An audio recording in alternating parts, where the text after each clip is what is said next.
Ma'am Letlet, magandang araw ma'am. Pampakwento lang nga po nung umpisa. Papaano nyo po nalaman yung pangangailangan nila ng kasambahay? Internet po ba ito? May nag-refer po sa inyo? Paano nyo po nalaman? Hindi po. Mayroon pa akong kaibigan na pinasok po ako doon dahil nangangailangan po sila ng kasambahay. Okay. Tapos yun, pumasok na po ako doon. Okay naman po nung una. Nagka-problema kami tungkol sa sahod.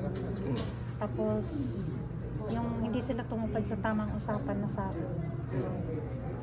Tapos nung binabawalan nila ako maglinis sa third floor kasi may third floor yung bahay malaki. Tapos nung bigla akong umakyat doon at nakita ko na gano'n yung trabaho nila kasi familiar naman po sa akin yung mga ganyan. Kasi matagal na rin ako nagtatrabaho sa mga ganyan. Pero sa kanila bawal kasi yan kasi nasa bahay na. Nung malaman ko, binabawalan na nila ako umakyat, binabawalan na nila ako lumabas kasi baka daw magkwento ako sa labas. Tapos kinukuha na nila yung cellphone ko, baka magsasabi-sabi ako sa iba, gano'n. Ano yung naramdaman mo nung nagbago na yung ihip ng hangin sa loob ng bahay? Natatakot po ako, tapos meron akong isang kaibigan, nag-chat ako sa kanya na dati kong kasama na driver. Sinabi ko sa kanya kung may pwede siyang maitulong sa akin na ganun ang sitwasyon ko doon sa loob. Tapos yun, hindi ko naman alam na may kilala pala siyang NBI. Kaya nagpapasalamat talaga ako sa NBI din na tinulungan din ko nila.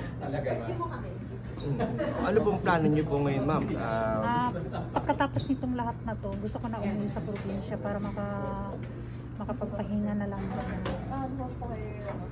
Ano ma'am yung natutunan niyo po dito sa experience niyo pong ito kung meron man? Katulad po ng sinabi ni Director kanina yung sa NBI, bago po pumasok sa mga ganitong trabaho, pumunta mo na sa barangay, mag-report mo na ganito papasok ka sa ganitong trabaho.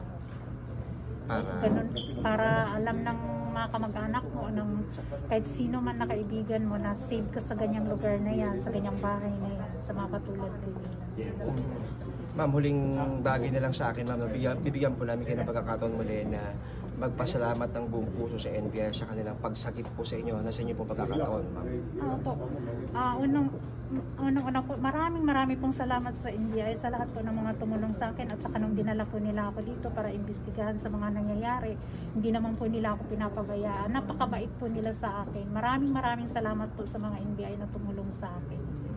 Malaking utang na loob ko rin po sa kanila na pinagtahan nila ako at tinulungan po nila ako. Dami mga gusto magtanong. Okay na? Okay. Okay. Thank you.